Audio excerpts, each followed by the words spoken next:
जय हिंद। आइए समझते हैं NaOH बनाने की विधि और भौतिक गुण तथा रासायनिक गुण। आज हमें पढ़ना था NaOH बनाने के बनाने के गुण। थोड़ा मिस्टेक हो जाता है, जुबान फिसल जाती है। भावनाओं को समझो, जुबान को नहीं। आज हमें क्या पढ़ना था? NaOH, इसको बनाने की गुण, मतलब बनाने की विधि, भौतिक गुण, रासायनिक गुण तथा इसके कुछ अनुप्रयोग हमें समझना था। ठीक है, लेकिन उससे पहले हमने पिछली वीडियो में चेक किया तो कुछ इम्पोर्टेंट चीज़ बतानी थी जो कि हम नहीं बता पाए थे, क्योंकि वीडियो बहुत लंबी हो जाती है। इसलिए आज हम आपको बताएंगे, जो कि अम्ल और क्षार के बारे में था। पहली वीडियो में हमने बताया था अम्ल यानी एसिड, ध्यान देना, ठीक है। एसिड, बेस, इसके बारे में चर्चा किया था, यानी अम्ल तथा क्षार के बारे में हमने चर्चा किया था। अम्ल तथा क्षार क्या होते हैं ये हमने जान लिया था। आपको पता होगा अम्ल क्षार क्या होते हैं। अम्ल वो होते हैं जो पानी में H+ आयन, पानी नहीं, इसका यह जलीय विलयन बोलना, कि अम्ल वे होते हैं जो जलीय विलयन में H+ आयन देते हैं। और एसिड वो होते हैं, यानी एसिड और अम्ल एक ही है, ध्यान देना। इंग्लिश में इसको एसिड बोलते हैं, हिंदी में अम्ल बोलते हैं। यहाँ एक दीवार बना देते हैं, तब समझ जाओगे। एसिड यानी अम्ल या एसिड, कुछ भी कहो। अम्ल वो होते हैं जो पानी में, मतलब पानी को जलीय विलयन बोल देना, कि अम्ल वो होते हैं जो जलीय विलयन में H+ आयन देते हैं, तथा क्षार वो होते हैं, यानी बेस वो होते हैं जो जलीय विलयन में OH- आयन देते हैं। मतलब मान लीजिए ये है कोई पानी से भरा भगोना, इसके जलीय विलयन में OH- आयन हो। आपको OH- दिखेगा नहीं, लेकिन समझ जाना। तो अम्ल और क्षार हमने समझ लिया था क्या होते हैं, लेकिन उसमें से हमने ये नहीं समझा था कि अम्ल जब क्षार के साथ मिलाया जाएगा तो हमें प्रोडक्ट यानी उत्पाद में क्या मिलेगा, और जब क्षार को अम्ल के साथ मिलाया जाएगा तो क्या मिलेगा। भाई बात तो एक ही हुई, चाहे दूध को पानी में मिलाओ, चाहे पानी को दूध में मिलाओ, मिलेगा तो एक ही ना। तो ऐसे यहाँ भी चाहे एसिड प्लस बेस करो, चाहे बेस प्लस एसिड करो, ये A+ भी मत समझ लेना, ये एसिड और बेस लिखा है शॉर्ट फॉर्म में। तो हमें इसके उत्पाद में क्या मिलेगा ये समझेंगे। तो आइए समझ लेते हैं। अगर एसिड को बेस से रिएक्शन करेंगे, एसिड को बेस से, तो हमें उत्पाद में मिलेगा साल्ट यानी लवण। हम उसके बारे में पढ़ चुके हैं, साल्ट प्लस वाटर। वही सेम कंडीशन है यहाँ पे, यहाँ भी साल्ट प्लस वाटर हो जाएगा, साल्ट प्लस वाटर। ठीक है, यहाँ पे साल्ट प्लस वाटर हो जाएगा। अब ये थोड़ा ऐसा समझ लेते हैं। अब इसका हम आपको उदाहरण दिखाते हैं, यानी एग्जाम्पल दिखाते हैं। हम प्रैक्टिकल भी कराएंगे, बस आप लोग चिंता मत करना और वीडियो पे बने रहना। हम अगर उदाहरण के लिए ले HCl, ये बहुत प्रबल अम्ल होता है। प्रबल और दुर्बल अम्ल के बारे में भी समझेंगे।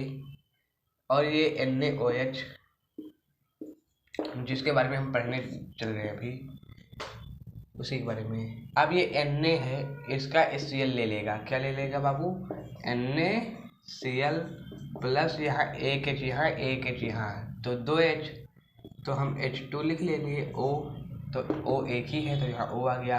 मतलब कहने का मतलब NaCl प्लस H2O हमारे पास मिल रहा है। ठीक है, तो NaCl प्लस H2O हमें मिला उत्पाद में। अब चाहे इसको इधर कर दो, HCl इधर आ जाएगा, तो यहाँ पे NaCl H2O तब भी मिलेगा। ठीक है, तो आप लोग समझ गए होंगे, ज़्यादा समझाने की जरूरत नहीं थी। लेकिन अब आइए समझते हैं प्रबल अम्ल तथा दुर्बल अम्ल क्या होते हैं। प्रबल अम्ल तथा प्रबल क्षारक, दुर्बल अम्ल तथा दुर्बल क्षारक। तो आइए समझ लेते हैं इसको भी बिल्कुल आसान भाषा में। तो आइए समझते हैं प्रबल अम्ल तथा दुर्बल अम्ल। तो अभी जब मैंने चेक किया, मतलब अभी, तो पता चला कि ये बहुत लंबा है, मतलब वीडियो बहुत लंबी हो जाएगी। इसलिए NaOH हम पढ़ेंगे कल वाली वीडियो में। जो NaOH है वो पढ़ेंगे कल वाली वीडियो में, ताकि आपको अच्छे से समझ में आ जाए। अगर हमें अभी पढ़ना होता तो हम अभी ख़त्म कर सकते हैं, लेकिन आपको समझ में नहीं आएगा, क्योंकि अगर वीडियो बहुत लंबी हो जाएगी तो आपको समझ पाना मुश्किल हो जाएगा। इसलिए हम धीरे धीरे चलेंगे, साथ लेके चलेंगे, कि ताकि आपको अच्छे से समझ में आए और बढ़िया से काम हो। तो प्रबल अम्ल आइए समझ लेते हैं। तो यहाँ मैंने लिखा, वे अम्ल जो जलीय विलयन में जल्दी जल्दी H+ आयन देते हैं।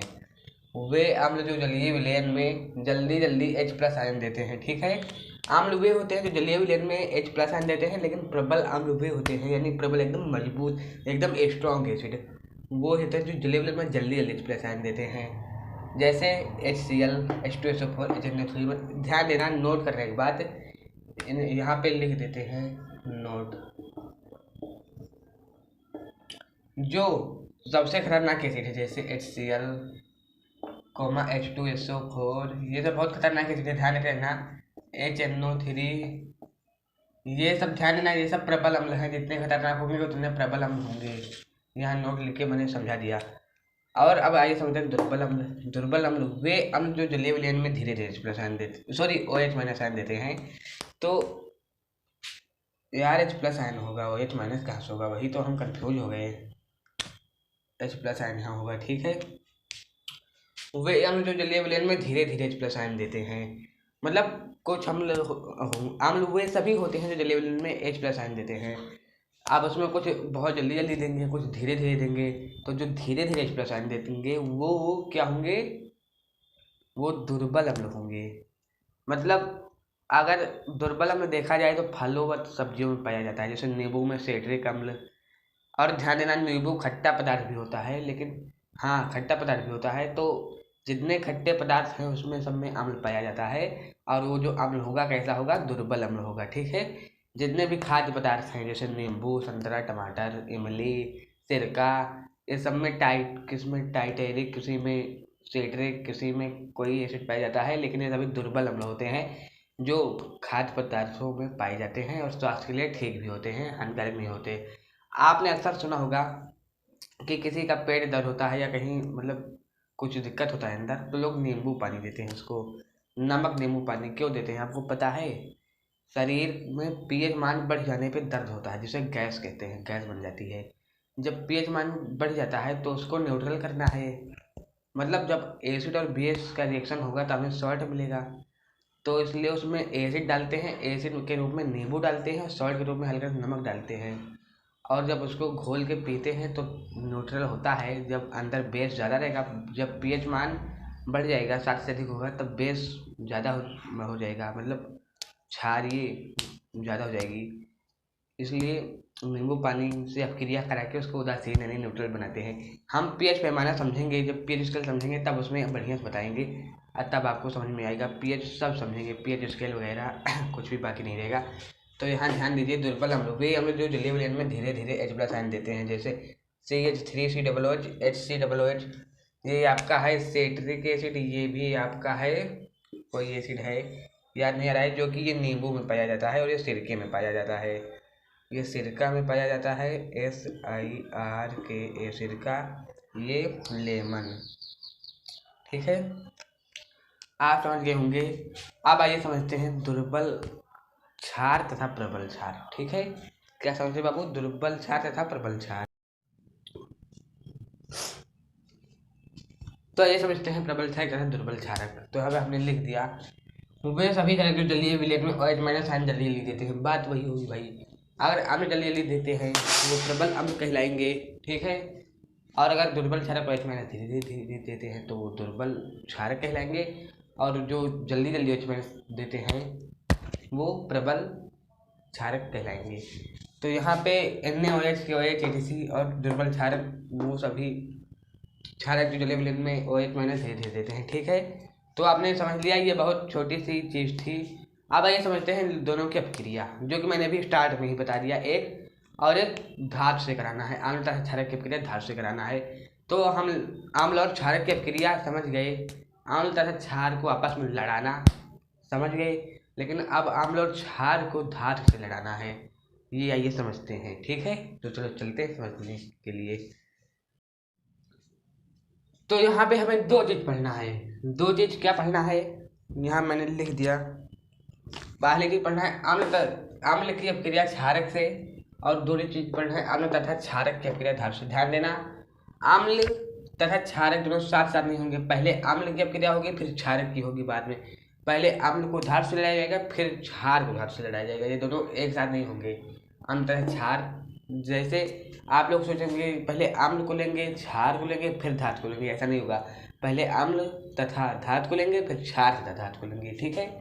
तो हमने पहले वीडियो में, मतलब वीडियो के पहले ही समझ लिया था आम्ल तथा क्षार की अपक्रिया। कुछ बच्चे क्षार और क्षारक में कंफ्यूज होंगे, तो इसके पीछे बहुत बड़ा रीजन है, ध्यान देना।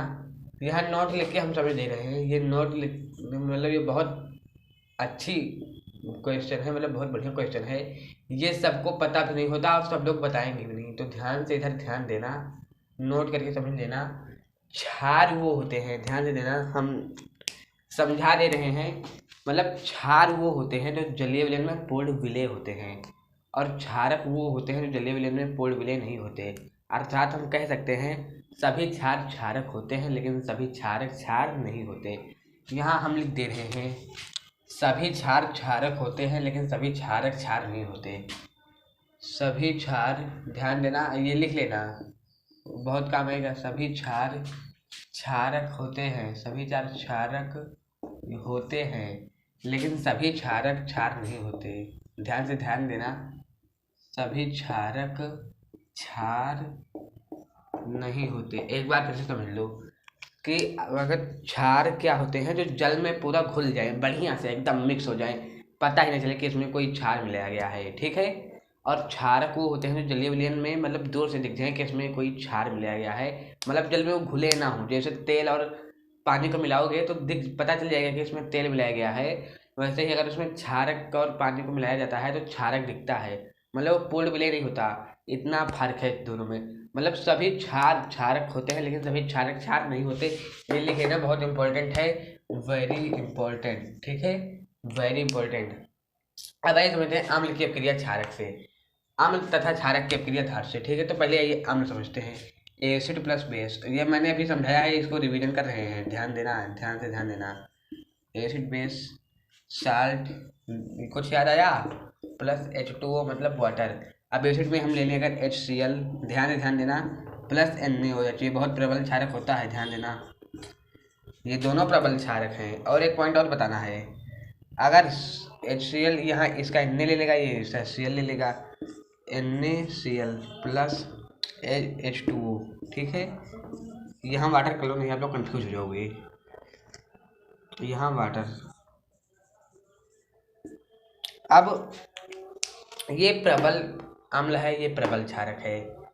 तो ये जो NaCl प्लस H2O मिला, तो Na का मतलब सोडियम, Cl का मतलब क्लोराइड, हमें क्या मिला, सोडियम क्लोराइड। तो बाबू सोडियम क्लोराइड वही होता है जो अपने घर में सब्जी में डाला जाता है, हाँ वही जिसका टेस्ट नमकीन होता है। नमक जानते हो, नमक के रूप में यही यूज करते हैं हम लोग, सोडियम क्लोराइड।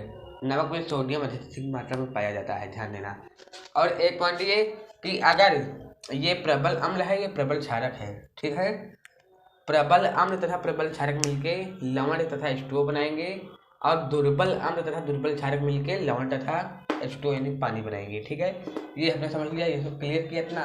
चलो इसको मिटाते हैं और समझते हैं धातु को, ठीक है।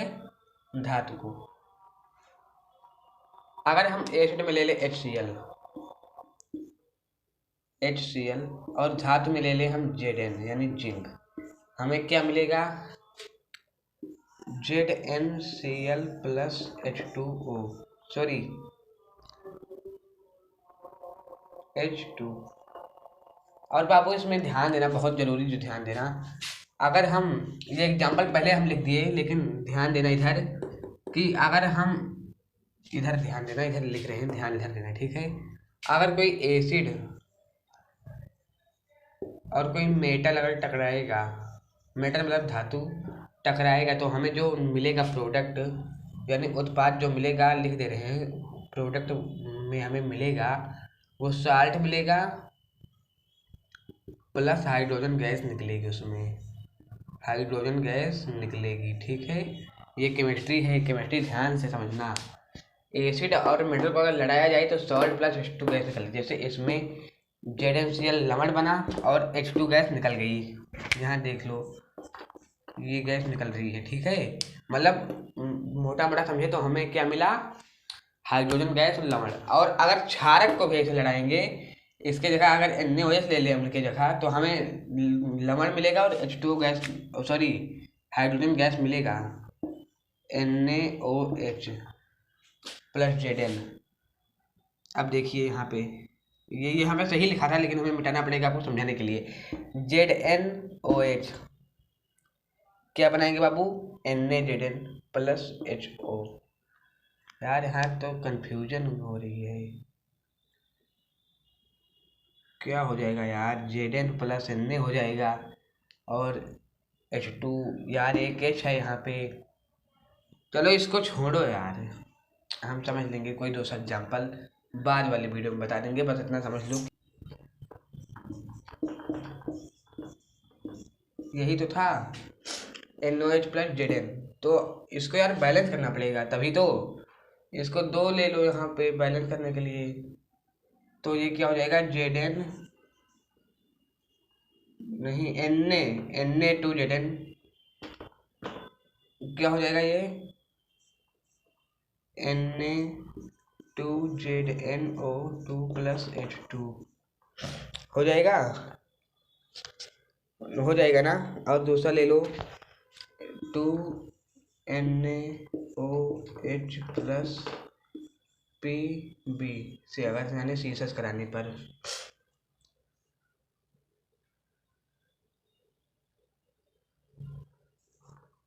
Na2PB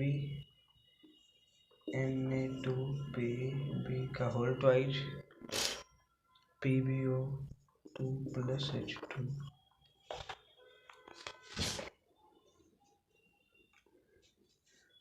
यहाँ पे देख लिया वो नोट जो मेरा, ये नोट जो था, ये नोट्स हम खुद ही बनाए थे, ये मत समझ लेना कि चीटिंग करके पढ़ाते हैं, ऐसा कुछ नहीं है, मतलब थोड़ा क्लियर करना था। तो ये होगा हमारे पास, देख सकते हैं, इसका एग्जाम्पल याद कर लीजिए आप लोग। ये हमारे पास थोड़ा बैलेंसिंग इसमें करना है तो ये ध्यान देना। तो आप हालांकि समझ गए होंगे, अब हम दूसरे में समझेंगे NOH बनाने की विधि। आई होप आपको वीडियो पसंद आएगा, अगर पसंद है तो वीडियो को लाइक करें, चलो सब्सक्राइब करें, मिलते हैं नेक्स्ट वीडियो में। जय हिंद, जय भारत।